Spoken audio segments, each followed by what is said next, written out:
Don't you guys just love movies? I sure do. And if there's one thing that I particularly like about movies is talking about them. I like when I have a discussion with a friend about a movie and I can recommend him something. And I like when a friend recommends something that I might actually like. Of course, watching the movie is the ultimate experience. But having the chance to watch a movie with someone you appreciate and exchange with him after watching it together is an experience that is, to me, completely out of this world. So what I want to do with this video and the others that will follow is just to share my love of movies with you. Also, you may have notice my strong French-Canadian accent. One of the other goals of doing these videos is just for me to get better in speaking in English and my fluidity with it. But I can already hear you asking me, how are you gonna choose your movie? Asked no one. Well, thank you for your question, sir. And I will answer you in the most overcomplicated way possible. Do you guys know the website Criticker? Criticker is a website where you can rank your movies from 1 to 10 or 1 to 100 depending on what you want. Now what I'm gonna do is randomly pick 3 movies out of all the movies that I've ranked on Criticker in the last 17 years. But why 3 movies? Ask no one again. Because I want this to be a challenge for myself. I want to go beyond the movies that I really love, and I want to talk about movies that I have things to say about. And I also feel that it's important that I explain to you why I choose that movie. So I will go to a random number generator website and randomly pick 3 numbers. Example, I got the number 65. I go to Criticker and I randomly pick a movie out of everyone that I ranked at 55 out of 100. Overcomplicated? Yes, but you know what? It's me.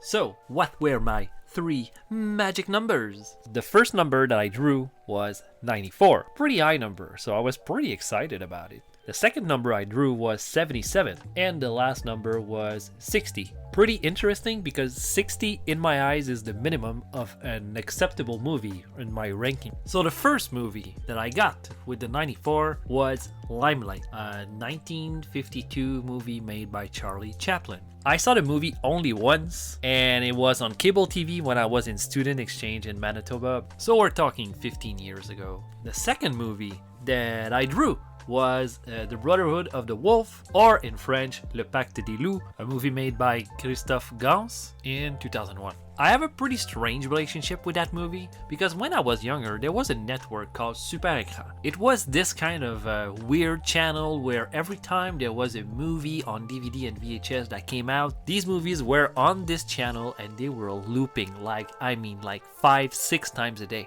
And I have this vivid memory of watching Brotherhood of the Wolf like 8 to 10 times on that channel and never finishing the movie because it was too long and I thought it was so boring by the end of it. But still, when I became an adult and went to Montreal and bought myself a bunch of movies, one of the first that I bought to myself was this VHS copy of Brotherhood of the Wolf. And when I finally watched the movie in its entirety, I thought it was pretty good. And finally, for the last pick of the Destiny, number 60 was Fracture by Jonathan Hublet, a 2007 movie starring Ryan Gosling and Anthony Hopkins. I have strangely no memories of the actual movie, but I remember that I wrote some flaming articles on a website because I thought the movie was just overcomplicated. But this is the only thing I remember about it. And now was the time to make a choice. And I don't know if it was a testament of how boring my life is, but it pretty much one of the hardest choice I had to do in the last month or so. I honestly thought that all of those 3 movies were deserving of a video. They were that interesting to me.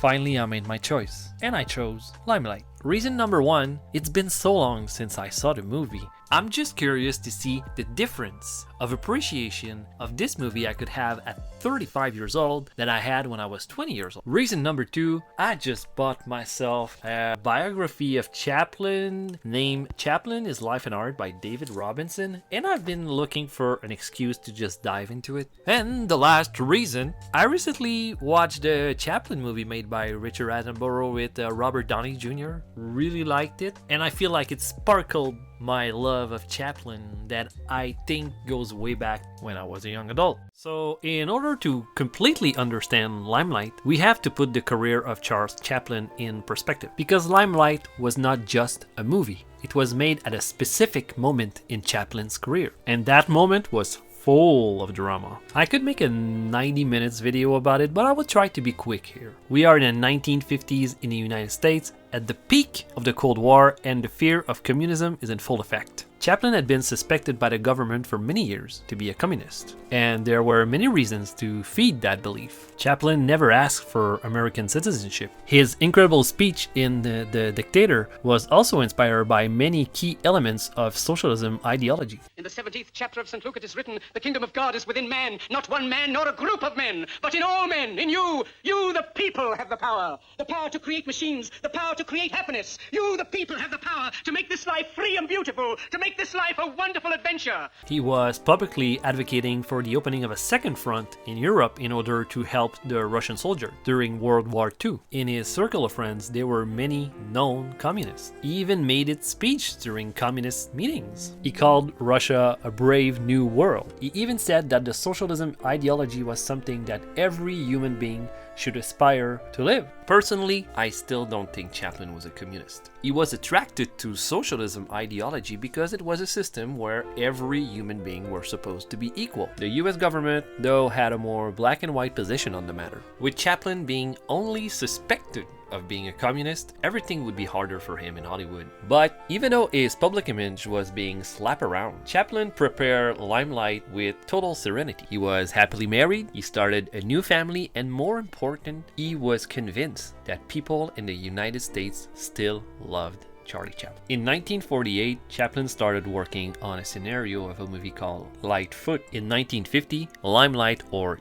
The Limelight, was officially copyrighted. Two elements would be the key of the success of Limelight in Chaplin's mind. First, the music, and second, who would be the leading actress with him. With that being said, let's just dive into the movie now. We are in 1914 London. Calvero was once a really successful stage clown, but now everybody forgot about him and nobody wants to book him in any shows, and he became an alcoholic. On his way home, Calvero smells a gas leak, breaks into an apartment, and just found Teresa trying to commit suicide. Calvero decides to nurse her in his apartment. He learns that Teresa is an aspiring ballet dancer, but that her legs are paralyzed for some psychological reason. Calvero nurses her but also confronts her about her fears. Teresa overcame her psychological blockage and became a really successful ballet dancer. In front of the success of Teresa, though, Calvero is confronted by his own failure. So Calvero decides to leave. Teresa is not only sad because Calvero is gone, but also because she fell in love with Calvero. Years later, Teresa and Calvero meet. Calvero has stopped drinking but is playing music in the street like a hobo. With her popular status, Teresa uses her contacts to organize a show celebrating Calvero's career. The show is a tremendous success, but Calvero, after an incredible performance on stage, has an accident and dies watching Teresa dance.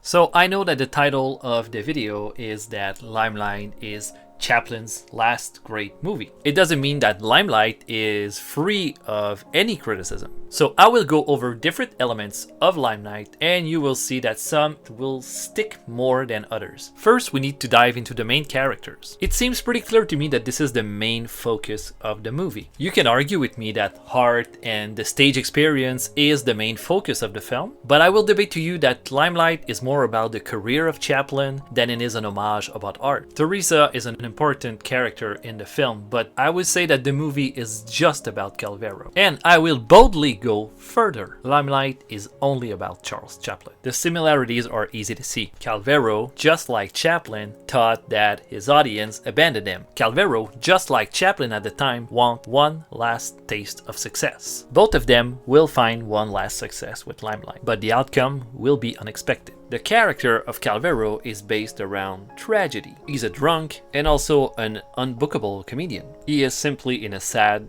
sad state. One of the most emotionally effective scenes of the film is when, after a terrible performance, Calvero removes his makeup. Chaplin has always been an expert of drilling a strong emotion on the viewer. He usually doesn't use a lot of directorial effects to do it. He mostly uses theatrical acting to connect with the audience. That look of Calvero, to me, means more than a 10-minute dialogues who could have said the same thing. It would be also possible to transpose the idea of Calvero removing his makeup to Chaplin playing the tramp, his iconic character that nobody really wants to see anymore. It's a scene that showcases that Chaplin can build a strong character. But I will also say that Chaplin seems to be better to build a character when they say absolutely nothing rather than when they talk. I don't want to say that the dialogues in Limelight are not good. The characters of Calvero's got some great lines.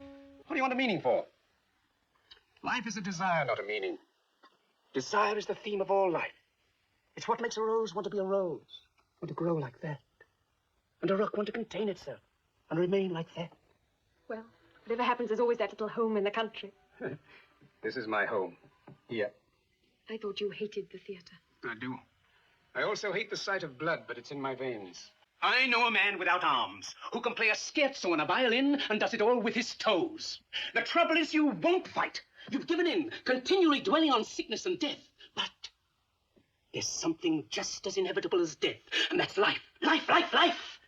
I don't want to dive too deep into the directing of Chaplin though. I will go at it a little bit more in details later in the video. But the point I'm trying to do here is that I feel that the progression of the character of Calvero is done with more efficiency when he doesn't speak in 3 key moments of the film. First, the makeup scene. Second is the scene where Calvero realized during a spectacle that Teresa is going to be a big star. And the third one would be his final scene, his death. That second key moment to me is really interesting because you don't feel during the movie that Chaplin tries to draw Calvero as a selfish man. Because when he sees the success of Teresa, he is confronted by his own failure. He is confronted by his status. After that, he will start drinking again and be kind of a mess. So in his mind, the only acceptable thing to do is just to go away and let Teresa live her life. This is another proof that the movie doesn't really focus on Teresa. The moment Teresa becomes a star is only shown by a quick montage.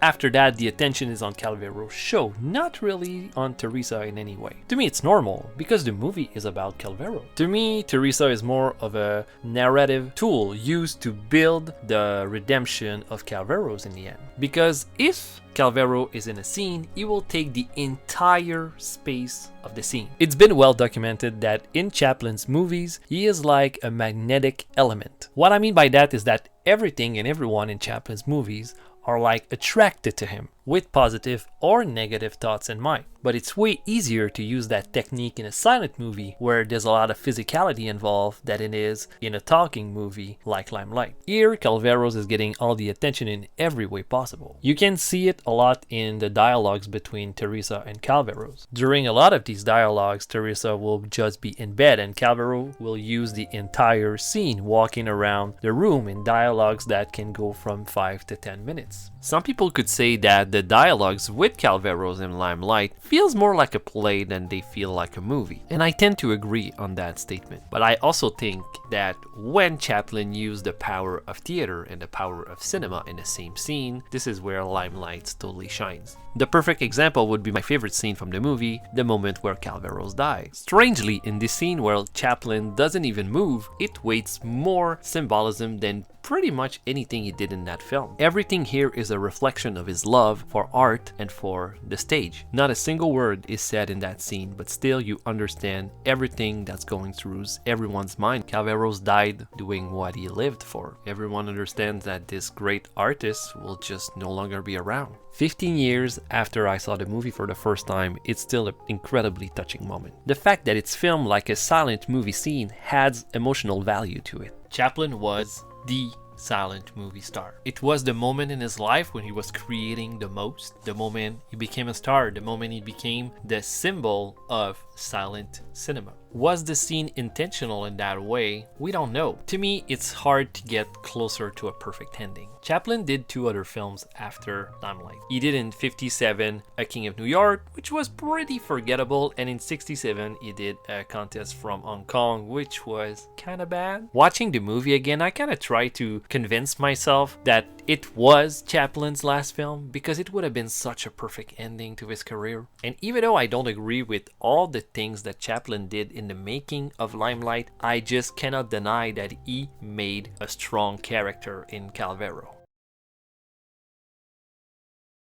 It's now time to talk about the character of Teresa and also the actress who played the part, Claire Bloom. Like I said earlier, I don't think the character of Teresa is that deep in the story, but many elements around her character are really interesting. Before Limelight, Claire Bloom had only done 2 other movies and she was really young. We talk about 19 years old here. To say Limelight helped her career would be a total understatement. That role in that movie made her a superstar. Claire Bloom not only had a really refined beauty, she was also incredible for portraying characters that were both strong and vulnerable at the same time. And if you're wondering what I mean by that, I think just giving Limelight a screening would be the perfect example. Giving such a good performance at such a young age is really, really incredible. When I watched Limelight for the first time, I was 19 years old, and I was just struck by the beauty of Claire Bloom in that film. You know, in your life, when you watch movies, there will be some performance by a male or a female that just has that effect on you. You just get that crush immediately. It's not just a question of beauty, it's the perfect mix. It's the mix of, yeah, that person is beautiful, but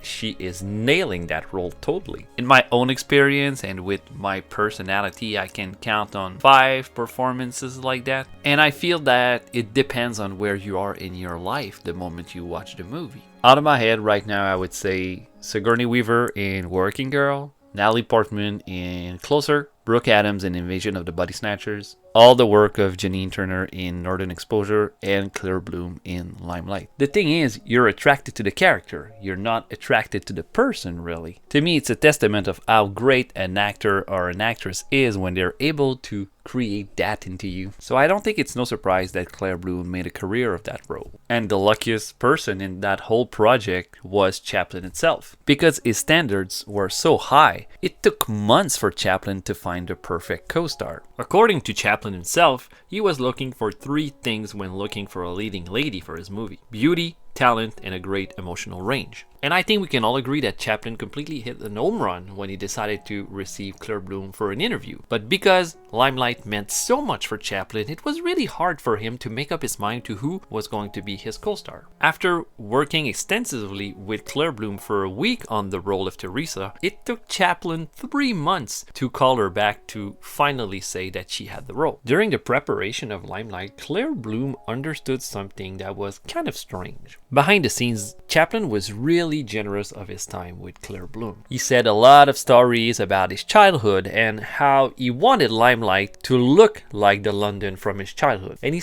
also said a lot of stories about his mother. While the shooting advanced, Claire Bloom understood that Chaplin was not only trying to recreate the London of his childhood, he was trying to recreate his own mother in Teresa. It's an element that is kind of strange, but I feel needs to be addressed. Chaplin had a pretty complicated relationship with his mother. Chaplin grew up not only poor, but her mother had some serious mental issues. You can also add the fact that Chaplin's mother was a stage entertainer that never made it to the big time. The point I'm trying to make with this is that Limelight was a deeply personal project for Chaplin, and it was maybe a chance to make things right. It's a rewrite of history, but it's made in a really, really, really touching way. That part is pretty cute, but I'm about to talk about another part of the story of Teresa that to me is not that cute at all. It's always a complicated matter when we judge an historical figure for what they did in the past when we have all the information in the context of the present time to make our judgment. I'm not here to make the trial of Charles Chaplin on this video. Someone else could probably make a video, and a long video, about Chaplin's relationships with women. But I will quickly address some elements because a love story is integrated into Limelight. And to me, that love story is the only element in the film that I really, really don't like. So it is a well-known fact that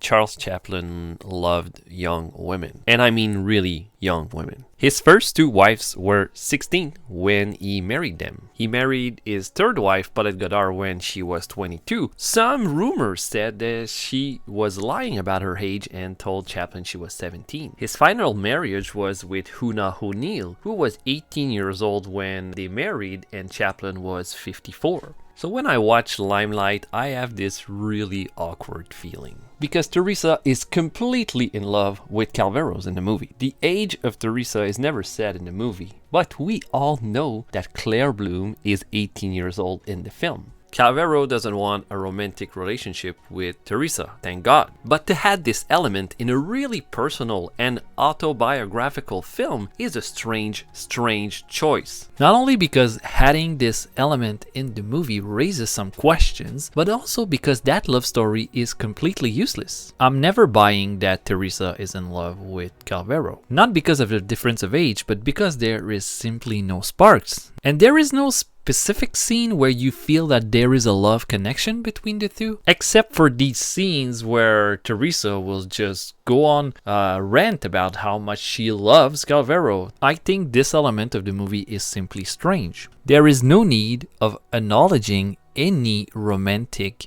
element between Teresa and Calvero, because without this weird side element to the scenario, the movie would be exactly the same. Also, with the character of Neville, there is a love interest for Teresa. There is no need of Calvero into this. I completely accept that Calvero and Teresa have a mentor-student relationship between them. A love story? I'm not buying it. In the end, despite some reservation on my part about certain aspect of her character, I feel that Teresa has been really nicely done in the film. I also feel like Claire Bloom was a perfect casting for the role. Clearly, you can feel that Chaplin put a lot of thoughts into creating a lovable and memorable character with Teresa, and to me, he completely achieved his goal.